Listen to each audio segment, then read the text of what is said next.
Aloha, everybody. Welcome to Insane Disappearances. Lamech here.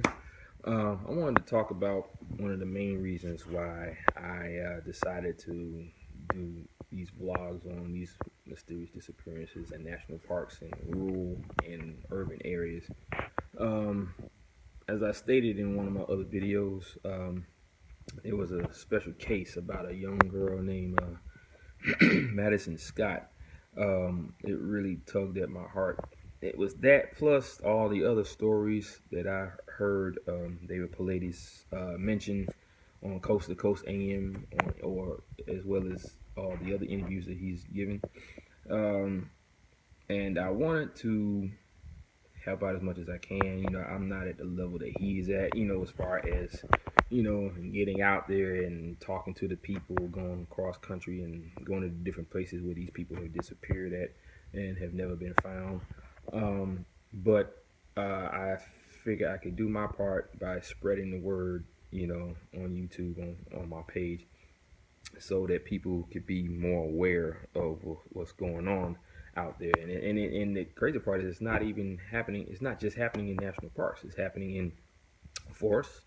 Sometimes in our backyard where people leave the home and they're never seen again. Or sometimes like you can be out and about with the family. You turn your head and next thing you know they're gone, or y'all split up.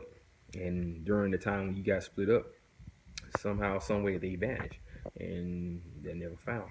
And there's a lot of other uh, criteria that add on to the disappearances. Like there's talk of, about a lot of boulders when it comes to these cases. There's always boulders mentioned in the cases, boulder fields, and then you have this crazy weather that seems to pop up directly after the person disappears.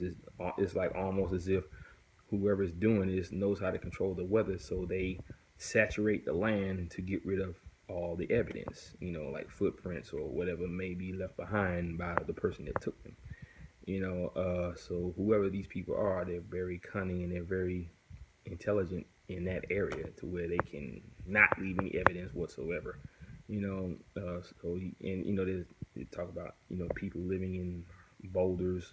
Most of those ideas came from Ireland, and then also the way the people are found when they're found dead. How they end up with they always have no clothes on, or partially clothed, like say with just their underwear or maybe one sock. Now, a lot of people probably don't know this, but there is in the stories of Hawaiian folklore, there are these people called night marchers, and the story goes, if you see them before they see you, it's best to get off the beach, as soon as possible, because they say on Oahu you cannot be on the beach between the hours of 12 a.m. and 4 a.m. because that's when the night marchers they come down from the mountains with their torches and march through the areas looking for descendants of the Hawaiian royalty or of Hawaiian descent.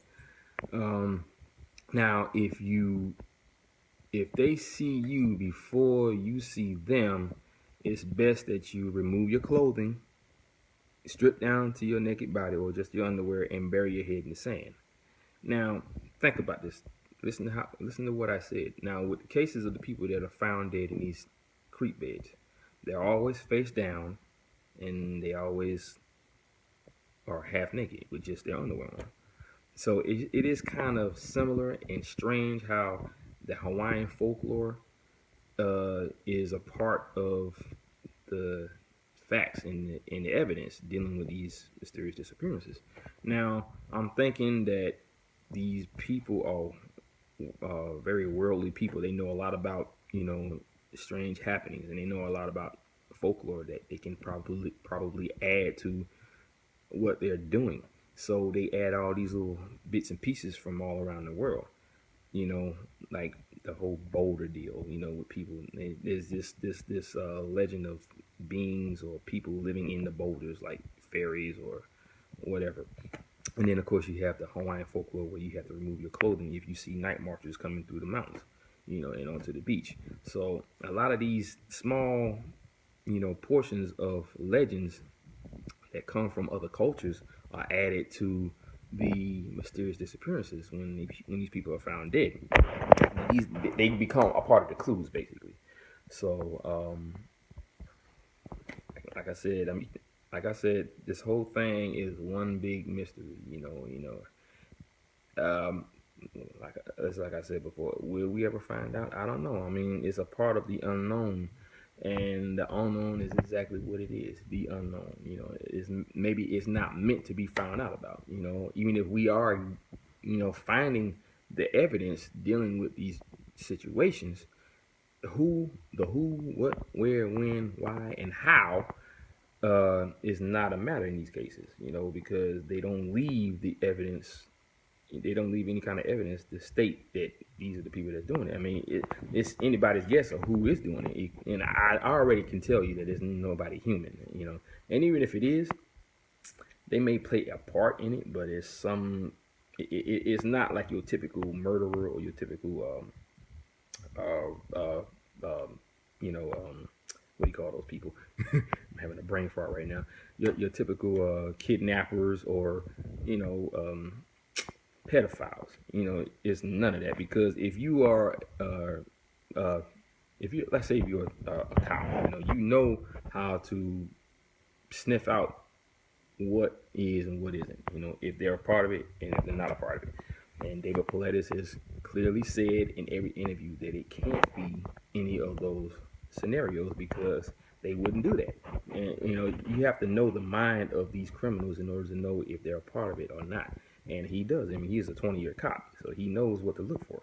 And that's why I commend him on everything that he does, because he's very thorough with his cases and with the information that he puts out. That's why I can understand when he says that he doesn't like to voice his own opinion of what he thinks is going on. He has a pretty good idea. I mean, other people have said everything from UFOs to Bigfoot that might be doing it. Now there are some people, like maybe Indian tribes, that say that they're not that kind of creature where they take people and eat them. They don't even know what kind of food they eat other than just deer. If they eat human flesh, I don't know.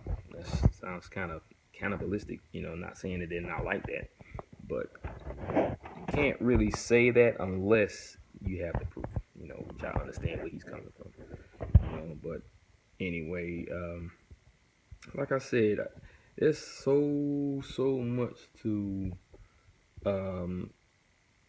theorize about what's really going on, and unfortunately, right now there is no answers. And we're talking about stuff that's been happening for thousands of years. People have been disappearing, and some of them disappear without a trace. Some of them, when they're found mysteriously dead, and the coroners can never find the cause of death. So who's to say? I couldn't tell you, but I'm just a messenger. All I do is I voice my theories, and I give you guys the information for you to try and come up with your own theories as well. And like I said before, if you have any personal experiences with these type of cases, that relate to these type of cases, or if you know someone that does, hit me up in the comment below, and share it with me. And if you want me to, I'll share it with everyone else, so that everyone can see that the people that have experienced this they're not the only ones that go through it. But yeah. So I gotta go. I gotta get ready for work. Well, actually, I gotta leave for work right now. I gotta be to work by 4:30. So always imparting aloha, mahalo, and ahuiho, which of course means till we meet again in Hawaiian.